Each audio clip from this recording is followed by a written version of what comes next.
Des sœurs attachantes. Seul, Enzo expira, puis s'imprégna un instant de l'environnement de cette ville portuaire en sommeil. Léa lui avait expliqué. « Miranda, la sœur de mon amie Alice, bosse dans une parfumerie à 2 rues de la gare. » Il consulta sa montre, presque 18 heures. Rassemblant dans son esprit les informations confiées par Léa, il chercha la boutique. Enchanté, il aperçut bientôt la devanture.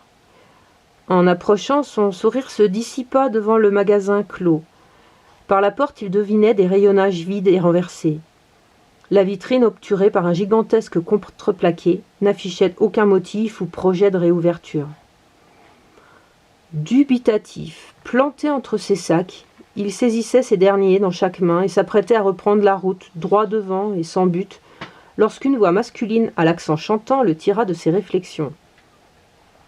« Si c'est pour acheter un parfum, je vous conseille le métro. Le seul distributeur qui résiste encore se trouve à l'opposé, près de la Bonne Mère, mais vous n'y entrerez pas avec vos sacs. On devient suspicieux ces temps-ci. » Se retournant, Enzo découvrit un homme d'une 40aine d'années, combinaison grise, tenaille à la main, escabeau dans l'autre. Il allait s'attaquer à l'enseigne, celle qui avait rendu Enzo si confiant quelques minutes plus tôt. Enzo s'avança. « Bonjour. Non, je n'ai pas besoin de parfum, merci.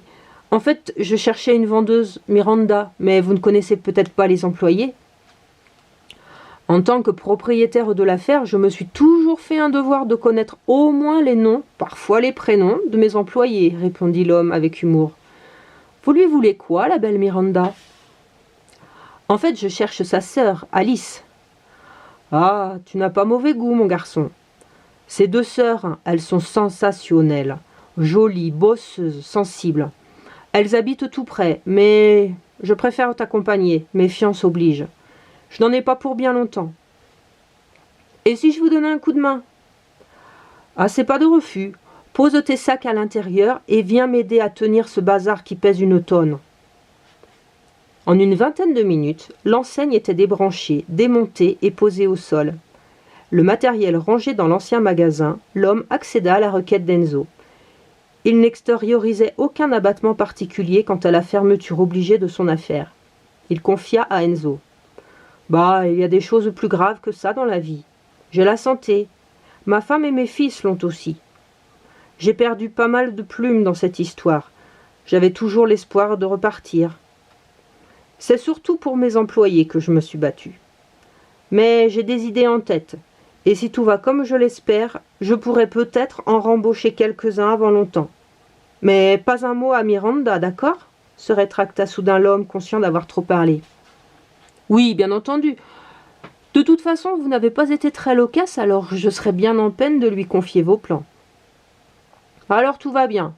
C'est encore trop tôt, » songea l'homme à voix haute. Ils traversèrent quelques rues, délaissant la gare. L'animation gagnait les trottoirs, c'était l'heure que privilégiaient les habitants pour effectuer leurs courses. « Autrefois, ces avenues, elles étaient noires de monde, » expliqua l'ancien patron de Miranda. « Aujourd'hui, les gens vivent reclus chez eux. Beaucoup sont partis à la campagne, ou plus au nord. Ceux qui restent ne sortent que par obligation. Même s'il ne circule plus beaucoup de véhicules, la pollution s'accroît. Avec ce satané effondrement économique, il n'y a plus de contrôle, et alors les usines larguent toute leur pollution sans scrupule. Les ramassages d'ordures ne se font plus. Chacun est tenu de trier et de conserver les déchets inexploitables. Beaucoup d'inciviques profitent de la nuit et s'en débarrassent n'importe où. Ça nous ramène des rats en plus d'odeurs pestilentielles. Alors on se dévoue. Dans le quartier, on a créé un comité de nettoyage et on collecte les détritus. Un camion dépose le tout dans une décharge sauvage. Si tu voyais là-bas, c'est terrible. Le camion a tout juste vidé son chargement nauséabond que de pauvres bougres se précipitent dessus et cherchent des vivres pour tenir un jour de plus. Ce n'est vraiment pas le quartier à fréquenter. Plus aucune loi ne s'applique là-bas. Enfin une seule, celle du plus fort. Nous, ils ne nous attaquent pas. Ils savent que notre camion les aide à survivre. Mais par endroits, ce sont de vrais sauvages. Ça, j'en ai fait l'expérience. » Et il raconta la mésaventure vécue avec Rachid. L'homme haussa les épaules et soupira. Ici, on est tous armés, et je te conseillerais de te procurer de quoi au moins pouvoir tenir l'autre en respect. J'ai des filons, si tu veux. Oui, peut-être. Je vais y réfléchir, merci. Enzo n'osait pas avouer son aversion pour les armes quelles qu'elles soient. Enfin, son compagnon désigna des fenêtres au 4e étage d'un bâtiment à la façade grise. « Elles ont du mérite, les filles, de vivre ici, murmura-t-il. Depuis la mort de leurs parents, Miranda gère tout. Je ne sais pas comment elles survivent. Chez elles, c'est petit et spartiate, mais elles y ont ajouté une touche de bien-être. Le salaire de Miranda n'était pas bien élevé. Je ne l'ai jamais entendue se plaindre. Avec, elle subvenait à tous leurs besoins. Ça reste un mystère. Elles ont peut-être d'autres revenus, suggéra Enzo. Attention, rugit l'homme. Je ne sais pas ce que tu veux insinuer, mais ces filles-là, elles sont clean, foncièrement honnêtes. Quant à toi, j'espère que tu ne viens pas leur proposer des marchés plus ou moins honorables. Devant la soudaine méfiance de l'homme, Enzo décrivit son projet de s'embarquer pour l'Afrique à titre humanitaire et sa rencontre avec Léa, amie d'Alice. Toujours légèrement soupçonneux, l'homme accompagna Enzo devant une porte cochère délabrée. Sur la droite du mur, des fils électriques dénudés pendillaient, souvenir d'une époque fastueuse où un interphone pilotait l'ouverture. Ils parvinrent dans une petite cour qu'ils traversèrent. Le jour était obscurci par le nombre impressionnant de balcons qui, à chaque étage, dissimulaient un peu plus la lumière du soleil. Au moins la cour conservait-elle une certaine fraîcheur. Enzo constatait avec stupéfaction la quantité d'objets amassés là. Des bicyclettes rouillées, roues voilées ou cadres vrillés, un sommier au ressort arraché, des chaises en bois, en fer, cassées, un grand miroir piqué, angle ébréché, en quelque sorte une brocante d'objets défraîchis. C'est comme ça maintenant. Rien ne se perd, tout se garde et se répare comme on peut, commenta l'homme, suivant l'inspection d'Enzo. Ils accédèrent au hall de l'immeuble par la porte du fond. Placardées au mur de la gauche, une quinzaine de boîtes aux lettres vétustes indiquaient des numéros. À droite, un escalier s'élevait, enroulant dans son cœur un ascenseur. L'entrée en était condamnée par des chaînes. Enzo se dirigeait vers l'escalier quand l'homme l'arrêta. « Attends, on ne va pas se taper 4 étages s'il n'y a personne. » Il se dirigea vers la boîte aux lettres numéro 12 et ouvrit la porte. « C'est bon, il y a quelqu'un. Sinon, elle laisse la porte fermée à clé. » Les deux hommes s'engagèrent dans l'escalier. Au 4e, 3 portes identiques se tenaient en enfilade. 2 coups frappés sur celle de droite, et elle s'entr'ouvrit après quelques secondes. « Oh, Lucas, quelle bonne surprise !» clama une voix féminine visiblement heureuse de sa visite. « Bonjour, Miranda. Je ne suis pas venue seule. J'ai un visiteur pour vous. » Un bruit de chaînette, et la porte s'effaça totalement sur une jeune femme. Moins de 30 ans, peut-être 25. Sa couleur de peau chocolat cuivré révélait un savant métissage. Sa bouche se fendit d'un large sourire, dévoilant de jolies dents blanches bien alignées. Une longue chevelure de jais, lisse et soyeuse, enveloppait ses épaules nues. Elle portait une robe à bretelles d'un jaune flétri, usée à en croire les effilures du volant. Elle tendit vivement une main douce et chaude à l'inconnu. « Bonjour, Miranda !» se présenta-t-elle en détaillant son interlocuteur d'un air interrogatif. « Bonjour, je m'appelle Enzo Charpentier.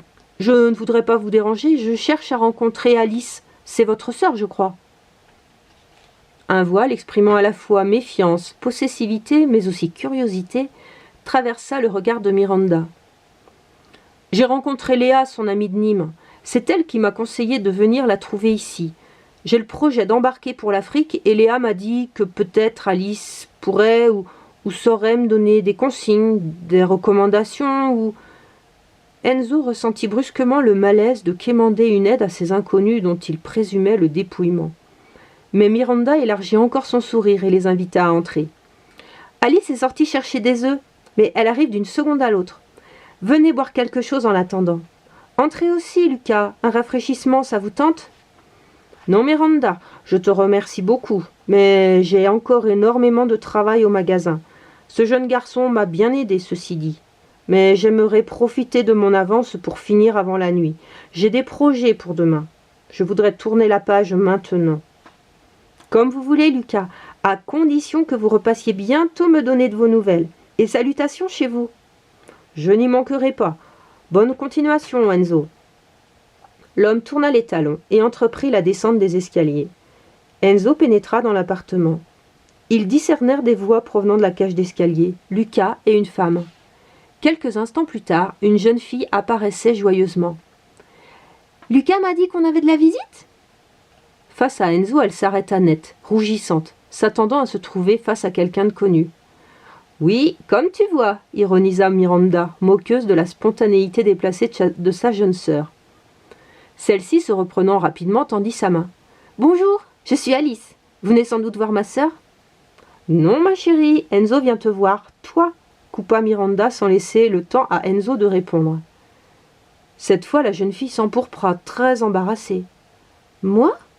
murmura-t-elle, une surprise palpable dans les yeux.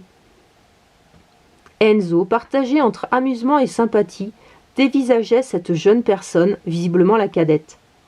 Elle se ressemblait, la même peau chaude couleur pain d'épices, des yeux noirs ourlés de longs cils rêveurs, des sourcils finement dessinés, des bouches gourmandes et souriantes. Mais autant les cheveux de Miranda étaient longs et raides, autant ceux d'Alice bouclaient sur ses épaules. Un dos nu rose assorti à sa jupe mauve révélait la courbe parfaite de ses épaules, de ses reins. Conscient de son inconvenance à la dévorer des yeux, Enzo se gratta la gorge et justifia. « Je viens sur les conseils de Léa, votre amie de Nîmes. »« Léa, vous connaissez Léa ? Mais que devient-elle ? Il y a si longtemps que nous ne nous sommes pas vus !» s'exclama Alice excitée. Miranda en profita pour aller chercher des rafraîchissements à la cuisine. Elle revint quelques minutes plus tard, portant sur un plateau 3 verres, une carafe de citronnade et une assiette de biscuits. Elle le déposa sur la table du salon. Alice et Enzo, calés dans le canapé, discutaient avec animation comme deux vieux amis qui se retrouvent après une longue séparation. « Léa, couverte de terre, creusant un puits !» s'esclaffait Alice, les larmes aux yeux. « Oh, comme j'aurais voulu voir ça ! T'as pas une photo ?»« Non, j'ai pas l'appareil, désolée. Mais Martin en africain, c'était pas mal non plus. »« Sûrement, toi aussi, sans aucun doute. Mais Léa, quand je l'ai connue, était plutôt du genre soignée, limite précieuse. Alors l'imaginer couverte de terre, oh, c'est trop drôle. » Vous vous êtes connus dans quel contexte ? Car je dois dire que de mon côté, entre sa voiture, sa maison et son boulot, je l'aurais dépeinte comme une fille plutôt rustique, féminine, mais volontaire pour le gros boulot et ne s'arrêtant pas à quelques égratignures. Vraiment ? Alice, songeuse. La vie l'aura changée. On étudiait toutes les deux la kinésithérapie. Elle, plutôt raffinée, maquillée, habillée mode, adepte des esthéticiennes. Elle venait juste de rencontrer Martin, et lui aussi la préservait de tout. Ah ça, il a gardé son côté protecteur. Alice, perdue dans ses pensées, un silence s'ensuivit, rompu par Miranda. « Un verre de citronnade, Enzo ?»« Oh oui, volontiers, merci. »« Alors comme ça, tu es kiné, reprit-il à l'adresse d'Alice. « Disons que j'ai le bout de papier qui l'atteste, comme Léa. Mais s'il y a seulement 5 ans, quand on a commencé nos études, les kinés vivaient plutôt bien. Aujourd'hui, il n'en est plus rien, surtout par ici. Le premier coup dur a été le déremboursement par les mutuelles. La moitié des patients a du jour au lendemain abandonné les soins. Petit à petit, les autres ont également déserté les cabinets. Prends une ville comme Marseille. En 10 ans, la moitié de la population est partie. Il reste moins d'une dizaine de kinés pratiquant de façon régulière, en tout cas essayant d'en vivre. Et toi, tu as complètement lâché ? Tu as une idée ce que ça coûte un local ? Surtout si ta salle d'attente est vide. Alors je soulage ce que je peux. Ils me payent selon leurs moyens et j'essaie de trouver des petits boulots à côté. On est comme tout le monde, un système D. Tiens, viens voir notre balcon, interrompit fièrement Miranda. Le trio se leva et Miranda désigna avec orgueil les plantations réalisées dans des pots de fortune. Là, ce sont quelques tomates. À côté, tu vois des oignons, des haricots, des radis. Enzo n'en revenait pas. Elles avaient sacrifié les quelques mètres carrés du balcon au profit des légumes. « Mais comment faites-vous pour qu'ils prospèrent autant ?» s'émerveilla le jeune homme. On a ennuyé la copropriété jusqu'à ce qu'ils acceptent la récupération de l'eau de pluie sur la toiture. Nous sommes 16 appartements, chacun récupère et utilise à sa guise le 16e de la récolte pluviale. Ceux qui n'en veulent pas le proposent aux autres, moyennant quelques légumes en compensation. Ça marche très bien. En fait, on ne vit pas si mal, renchérit Alice. Nous n'avons pas de loyer à payer, l'appartement nous vient de nos parents. Il nous reste encore un peu d'argent sur l'héritage qu'ils nous ont laissé, ça nous sert pour les frais ou les imprévus, et on gagne pour l'instant assez de sous pour le quotidien, enfin jusqu'à présent. Tais-toi, tu parles trop, la rembarra Miranda, gênée des confidences dévoilées à un inconnu. Alice baissa les yeux, comme une enfant prise en faute. Enzo réprima son envie de la prendre dans ses bras et de la réconforter. Miranda enchaîna. « Et donc, qu'attends-tu de nous exactement ? En quoi Léa t'a-t-elle laissé entendre que nous te dépannerions ?»« En fait, je viens du sud de Nantes, si vous connaissez. »« Ah, c'était ça ton accent ! Je n'arrivais pas à l'identifier, » commenta Alice. « Si tu veux, c'est plutôt vous qui avez l'accent du Midi, mais éternel débat. Bref, j'ai le projet de m'embarquer pour l'Afrique, rejoindre une association caritative. Comme la route est longue, je me laisse porter et fais des escales où le vent me pousse. Voilà pourquoi j'ai passé 2 mois avec Léa et Martin à creuser leur puits. »« Tu sais, amorça Miranda, nous n'avons pas de puits à creuser et pas beaucoup de place à te proposer. L'appartement fait 35 mètres carrés. On a la chambre à côté, une kitchenette là-bas au fond, et cette pièce de vie, c'est tout. » Enzo contempla le décor. La salle d'à peine 20 mètres carrés comportait un coin à manger, avec une table rustique, des chaises rembourrées et un grand buffet. Ces meubles trahissaient un goût certain et une aisance financière. Le salon se révélait plus sobre, avec son clic-clac où Alice et Enzo sirotaient leur boisson, face à Miranda, assise sur l'une des 2 caisses en bois recouverte d'un coussin. Un présentoir de parfum blanc avec un logo violet assorti à un tissu déposé nonchalamment en travers servait de table basse. Cet espace de couleur, de fraîcheur, tranchait avec la partie repas plus austère. Les murs, revêtus d'une tapisserie vieillie et démodée, arboraient de jolies peintures et quelques tentures qui venaient l'égayer. S'extirpant de sa contemplation, Enzo s'expliqua. « Pas de panique, je cherche pas un squat. Je dois d'ailleurs me trouver un hôtel par ici, mais j'ai simplement besoin qu'on m'assiste dans cette grande ville et dans mes démarches. C'est toujours plus rassurant de se sentir épaulé plutôt qu'isolé. Tu vois, par exemple, je n'imaginais même pas que des vaccins étaient conseillés dans la région. Mais je me renseignerai, il doit y avoir une ambassade ou des organismes compétents. Et puis j'ai vu un cybercafé en venant, ce sera parfait pour mes recherches. » Alice fusilla du regard sa sœur un peu penaude. « Je pourrais t'accompagner si tu as besoin d'un guide. »« Merci beaucoup, Alice. Je vais d'abord trouver à me loger, prendre mes marques, trouver un plan de la ville, mais je repasserai, promit-il en se levant. « Surtout, n'hésite pas, » supplia Alice. « Oui, tu es le bienvenu, » approuva Miranda chaleureusement. Enzo prit congé des 2 femmes. Il récupéra les sacs laissés sur le palier et dévala les marches, partagées entre la déception d'un accueil un peu frais et l'impatience de revoir Alice. Mais qu'attendait-il au fond ? Elle ne le connaissait pas. De quel droit s'immisçait-il dans leur quotidien ? Il traversait la cour quand un bruit de voix l'arrêta dans ses réflexions et excita sa curiosité. Par le balcon resté ouvert, il entendait distinctement les 2 voix. « Mais tu voulais quoi, Alice ? Qu'on le garde ici, qu'on l'héberge ? On a déjà à peine de quoi se tourner. »« Ta conception de l'hospitalité me sidère, chère sœur. Nos parents nous ont toujours montré comment recevoir un étranger, lui offrir un repas ou même un lit si besoin. »« Nos parents ne sont plus, petite sœur, » reprit doucement la voix de Miranda, « et je ne me sens pas de force à nous protéger d'un inconnu. Que savons-nous de lui, de ses intentions réelles ? Combien de temps resterait-il ? L'argent que tu ramènes sera certainement bien juste jusqu'à ce que je retrouve un emploi. Mais tu as raison, la moindre des choses était peut-être de l'inviter à dîner. Il doit se sentir un peu perdu dans cette ville immense. « Je peux essayer de le rattraper alors ? Et je lui propose de passer après avoir laissé ses sacs dans un hôtel ? » ?»« Oui, vas-y, si tu le retrouves. »« Oh, il ne peut pas être bien loin. Et il n'y a que l'hôtel des voyageurs par ici. À tout à l'heure. » Enzo se hâta avec l'idée d'être au moins dans la rue quand il serait rejoint.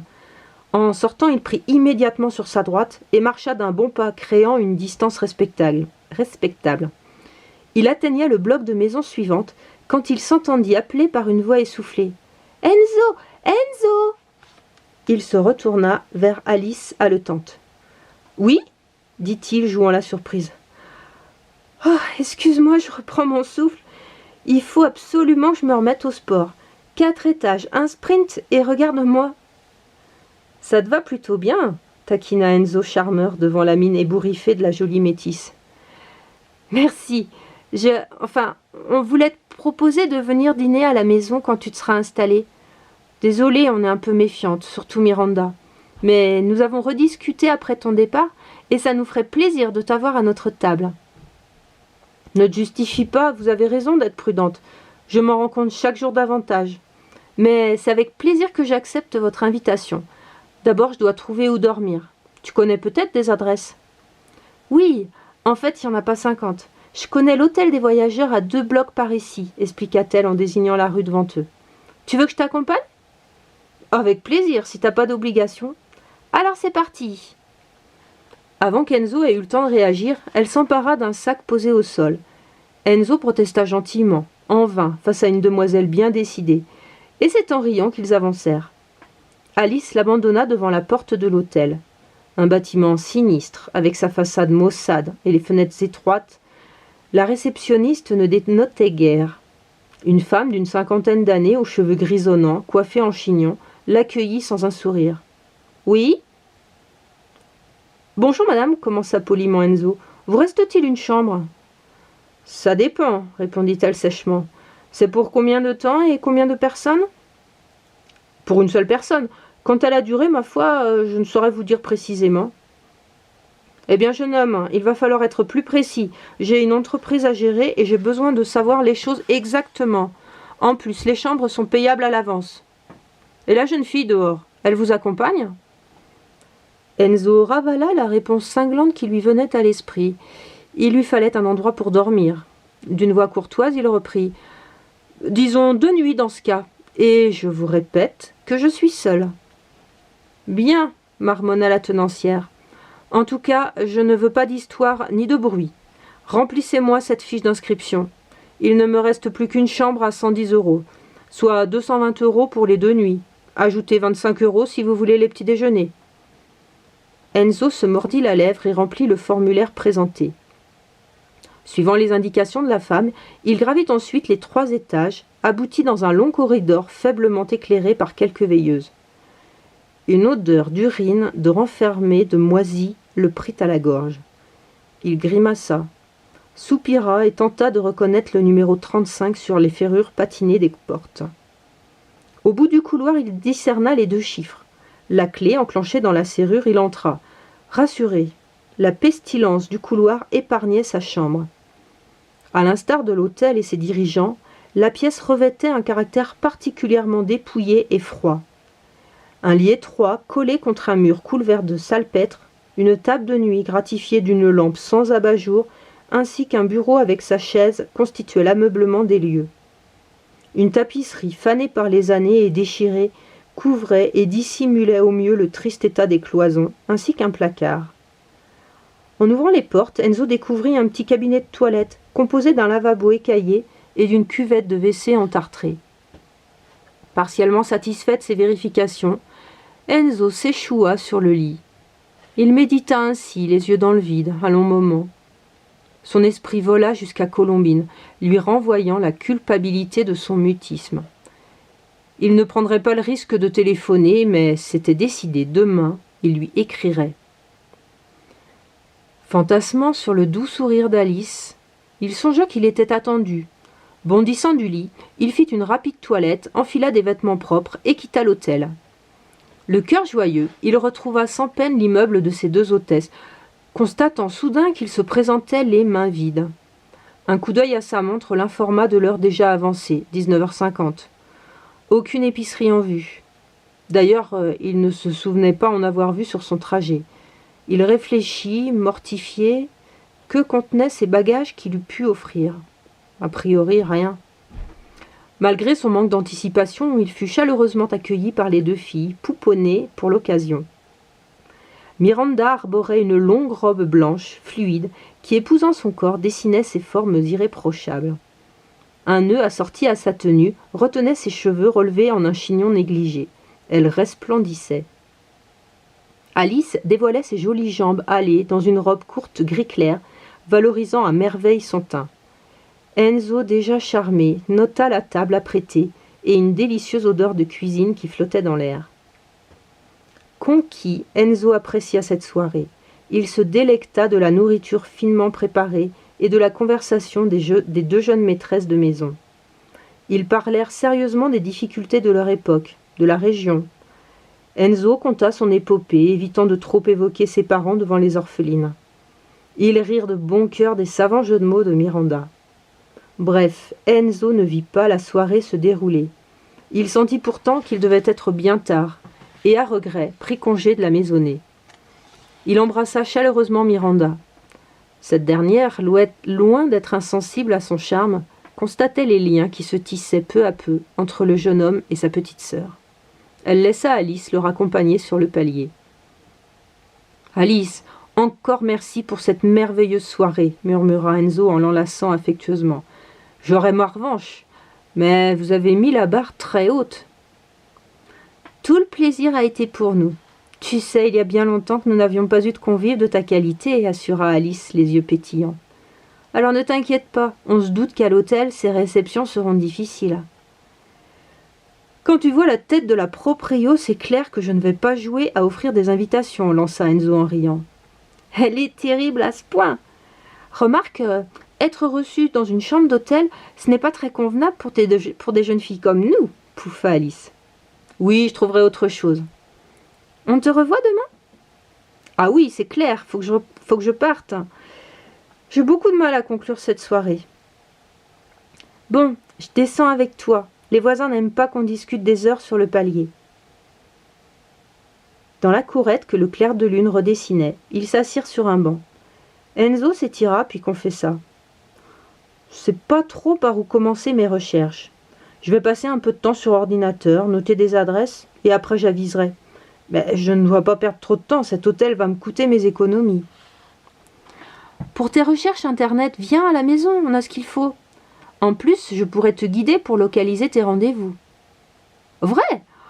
Dans ce cas, je pourrais vous apporter des croissants pour le petit déjeuner, » proposa Enzo revigoré. « Viens tôt alors, j'ai une manipulation à faire. Il faudra que je parte à 9h15. » « Formidable !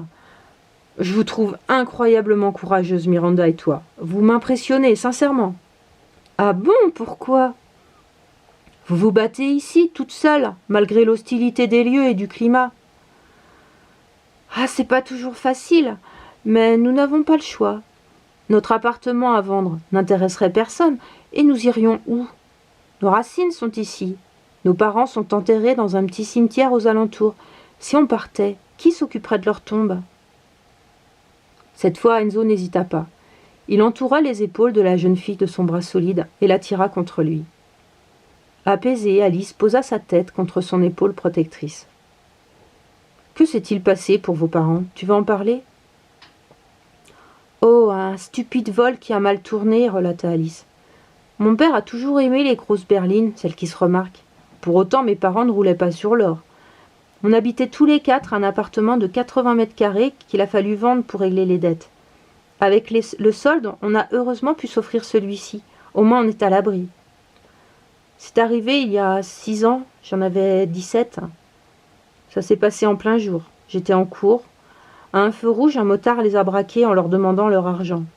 Mon père avait oublié son portefeuille et ma mère n'avait que de la menue monnaie. Le gars y a pas cru. Malgré les voitures qui commençaient à s'impatienter, il s'est énervé. Il a d'abord tiré sur mon père, puis sur ma pauvre... Sa voix se brisa. Enzo resserra son étreinte en proie à une vive émotion lui aussi. Et le type, il a été arrêté ? Même pas. Moto et plaque maquillées, pas de témoin, il court toujours. Combattant son amertume, Alice continua d'une voix plus dégagée. Et depuis, Miranda joue ma petite maman. Elle a du mérite. Elle a laissé tomber ses études d'avocate pour se mettre à bosser et ramener de l'argent immédiatement. 20 ans, un amoureux, une bande de copains à la fac, et elle s'est retrouvée vendeuse en parfumerie pour que je fasse, moi, des études secondaires. Beau bilan, j'ai un super diplôme et pas de travail. C'est vrai qu'elle était patente, ta sœur, constata Enzo, affecté par l'histoire des deux sœurs. Pourquoi son histoire n'a-t-elle pas duré? Tu sais, parfois les garçons n'aiment pas les complications. Et la vie de Miranda devenait compliquée pour un étudiant. Elle avait son job, son appart et une sœur encombrante à gérer. Bref, plus beaucoup de temps pour lui. Les filles non plus n'aiment pas toujours les complications, murmura Enzo en repensant à son Amélie, si difficile à oublier.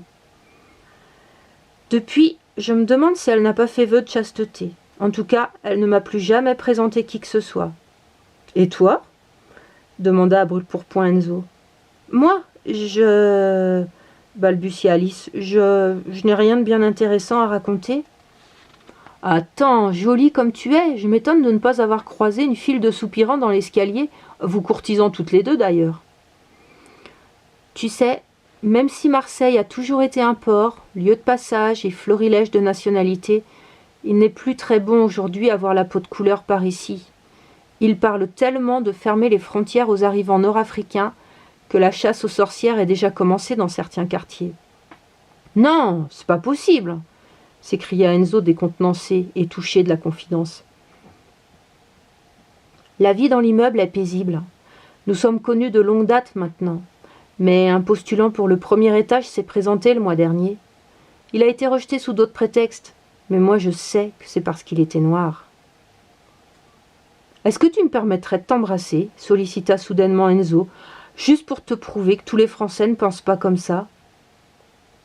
Sans un mot, simplement en souriant, Alice goûta avec délice la douceur du baiser qu'Enzo déposa sur ses lèvres.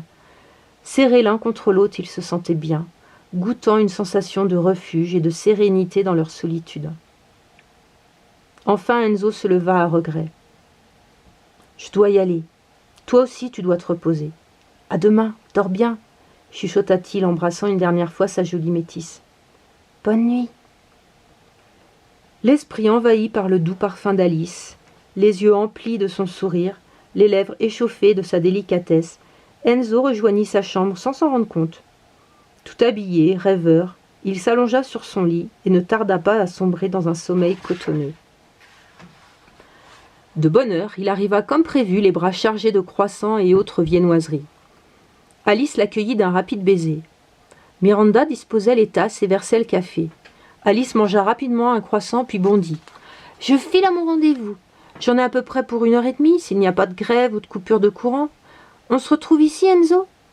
Et je croise les doigts pour toi, Mima. » Profitant que Miranda se retournait chercher du lait, elle embrassa à nouveau Enzo. Il l'enlaça furtivement puis la libéra avec peine. Seul avec Miranda, il la questionna. « C'est indiscret de te demander pourquoi elle croise les doigts pour toi? Moi aussi je pourrais les croiser si je savais. »« Oh, avec plaisir alors. Je n'aurai pas trop de vous deux pour me porter chance. J'ai 2 entretiens tout à l'heure. »« Professionnel? »« Non, amoureux. J'aime collectionner. »« Mais oui, Nigo, professionnel. » le taquina Miranda radieuse. « Mais hier soir, t'en as pas parlé? »« Oui, parce que les offres, je les ai vues ce matin sur Internet. Il y a une mise à jour permanente sur le site de proposition. Alors j'ai appelé de bonne heure et voilà, j'ai un rendez-vous à 11h15 et l'autre dans l'après-midi à 15h30. Génial! Et c'est pour faire quoi? Bon, tu sais, il faut pas être trop regardante. Le travail ne court pas les rues. Ce matin, c'est pour faire de la manutention dans un magasin et cet après-midi, c'est un job d'hôtesse pour un grand palace à côté de Marseille. Waouh! Siffla Enzo. Attends, c'est pas gagné. Mais ils ont pu consulter mon CV en ligne avant de fixer les rendez-vous. Donc, ils savent à quoi s'attendre me concernant, dévoila timidement Miranda. Tu veux dire physiquement? Oui, exactement.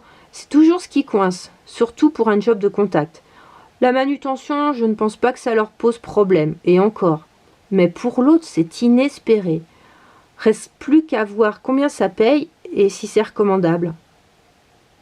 Mais Lucas, ça ne lui a jamais posé de problème de t'embaucher à la vente, releva Enzo. Non, mais Lucas, il est à part. C'est avant tout un homme bon, honnête, loyal, une vraie référence pour l'humanité. Peut-être un peu comme toi, j'ai l'impression. Quelqu'un qui se dévoue pour ses semblables, il en existe de moins en moins. Arrête, tu me connais à peine, marmonna Enzo embarrassé. Je commence, répéta Miranda en plongeant ses yeux sombres dans les siens. Un silence gêné s'ensuivit. Miranda ne le laissait pas indifférent. Elle se reprit rapidement et s'éclaircit la voix. « Je voulais te dire aussi. Alice, c'est ma pierre précieuse. Je ne tolérerai de personne qui la fasse souffrir. Tu me suis ?» Enzo acquiesça de la tête, attendant la suite. « Je ne suis pas aveugle. Son attirance pour toi est évidente, et j'ai le sentiment que c'est réciproque. » À nouveau, Enzo hocha la tête. Et Miranda explosa brusquement, des larmes dans les yeux. « Comment envisages-tu une relation en partant à des milliers de kilomètres d'ici? Comment oses-tu lui faire ça maintenant? Tu n'as pas le droit de la laisser tomber amoureuse de toi. » Enzo accusa le reproche, se sentit fondre sur sa chaise, cherchant quoi répondre. C'est vrai, les sentiments ont parfois des causes que la raison ignore. Je me suis laissé conquérir par son charme, j'ai pas réfléchi plus loin. Tu sais, l'amour ne se prémédite pas, et si encore on peut parler d'amour, on se connaît si peu. « Que comptes-tu faire » interrogea Miranda adoucie. « Je ne sais pas encore, mais j'imagine pas remettre le projet de mes 10 dernières années. » La balle est dans ton camp, jeune homme, mais ne lui brise pas le cœur, parle-lui avant qu'il ne soit trop tard, si ça ne l'est pas déjà.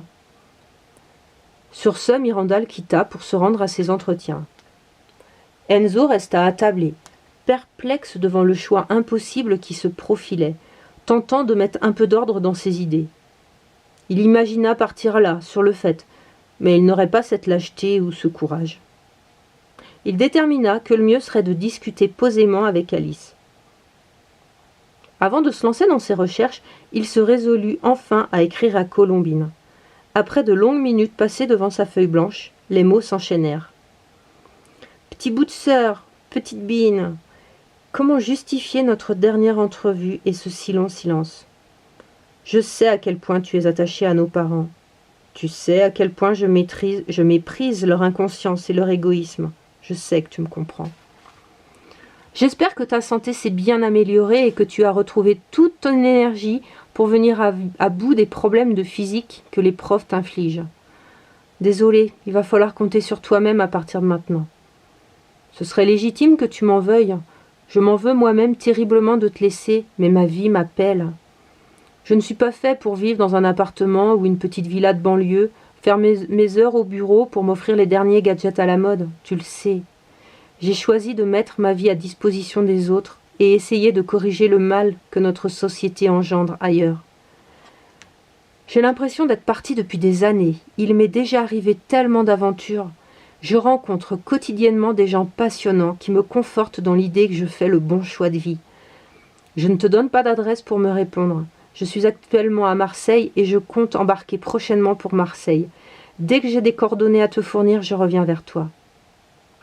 D'ici là, je t'embrasse tendrement et prends bien soin de toi, petite sœur. Ton grand frère qui t'aime, Enzo.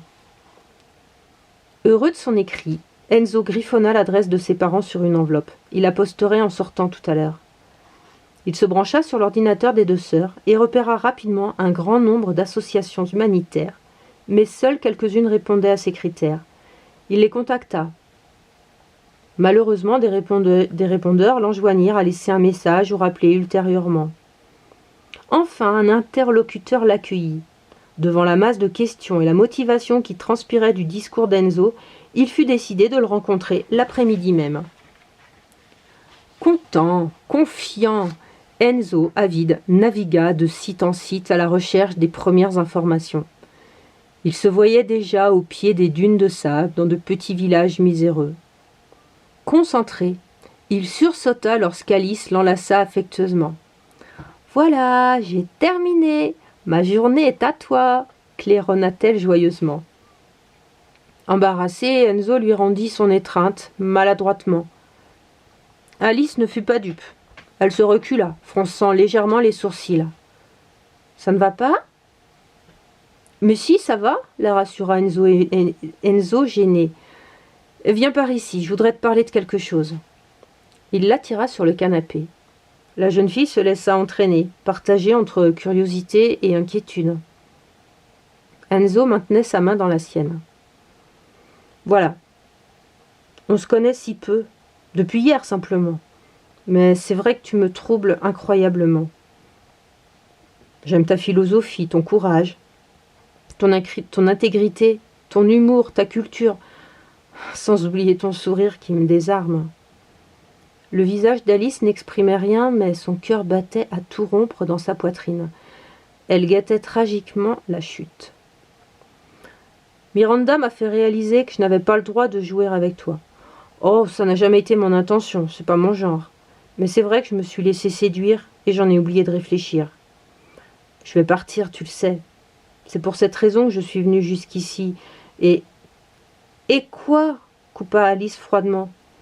On doit faire comme si nos cœurs ne battaient pas? Comme si tu étais mon frère? Comme si on ne s'était jamais embrassés? C'est impossible. Je n'ai pas l'option effacée dans mon cerveau. Quoi que tu fasses, tu resteras toujours un tendre souvenir dans mon cœur. Émue, la boule qui enserrait la gorge d'Enzo l'empêchait de répondre. Alice poursuivit. Parfois, je voudrais que Miranda soit moins petite maman et qu'elle me laisse me gérer. J'ai pas beaucoup dormi cette nuit. J'ai pensé et repensé. Ton projet fait partie de toi. J'ai vu ta détermination. Je ne l'ébranlerai pas. Mais personne ne m'empêchera de goûter un bonheur, même éphémère. Après toi, la vie sera triste, mais elle l'est déjà infiniment. Au moins, j'aurai ton souvenir et je rêverai ta vie. Un silence suivit ces confidences. Enzo ignorait quelle réponse formuler. Leurs yeux ne se quittaient pas, leurs mains non plus. Et tout doucement, imperceptiblement, Alice se hissa à la hauteur du visage d'Enzo. Elle l'embrassa presque timidement, puis gagna en assurance en décelant des encouragements à ses avances. « Tu es un sacré bout de femme, » murmura Enzo. « Je sais, je suis unique. » Un coup frappé à la porte les interrompit. Alice se leva et alla ouvrir. Enzo l'entendit. « Oh, bonjour, madame Martinez. Vous allez bien? Venez, entrez. » Et elle s'effaça, laissant pénétrer une femme d'une 60aine d'années dans l'appartement. Voyant Enzo assis sur le canapé, elle s'exclama embarrassée. « Oh, pardon, je ne savais pas que vous aviez de la compagnie. Je repasserai plus tard. »« Mais non, madame Martinez, vous ne nous dérangez pas. Laissez-moi vous présenter Enzo, un ami de Nantes. Enzo, madame Martinez est notre voisine du premier étage. » Enzo, debout, serra la main de madame Martinez. « Bonjour, jeune homme. En fait, se tournant vers Alice, je voulais vous solliciter pour soulager mon torticolis. Je me demande si je ne me suis pas démis une vertèbre. Ça fait 3 jours que ça dure, et rien ne m'apaise. Mais ça peut attendre. »« Non, pas du tout. On va soigner ça tout de suite. Enzo, je te laisse continuer tes recherches. J'en ai pour une petite demi-heure. Madame Martinez, vous m'accompagnez à côté ?» La voisine ne se fit pas prier et suivit Alice dans la chambre. Alice reparut un instant et alla chercher des serviettes dans la salle de bain. Enzo, émoustillé, se replongea sur l'ordinateur, fâché contre cette importune madame Martinez. 30 minutes plus tard, madame Martinez réapparut, rayonnante. « Elle est incroyable, cette petite, des mains en or. Je me sens en pleine forme. Merci 1000 fois, mon petit. Je vous laisse, et n'hésitez pas à passer avec votre sœur. J'ai toujours des choses pour vous. » Elle pressa les 2 mains d'Alice dans les siennes et disparut dans le couloir. Enzo se tourna vers Alice. « Elle m'a fait envie. Je me demande si je n'ai pas plusieurs vertèbres de déplacées, de cervicales aussi. Et je ne sens plus mes jambes non plus, se plaignit-il. » Alice s'approcha de lui en souriant et en massant gentiment ses épaules, signala. « Mes services coûtent horriblement cher. »« Ah, c'est pas vrai, j'étais là, elle a rien payé. » »« Tout de suite, non. Mais tu ne sais pas à quel point elle nous gâte, avec des confitures, des apéritifs parfois, des gâteaux, ou tout simplement du pain de sa fabrication. Cette femme, c'est une perle. »« Et moi, gémit Enzo, j'ai rien à t'apporter. »« Ça, ce n'est pas si sûr, » murmura Alice câline en se laissant glisser sur ses genoux.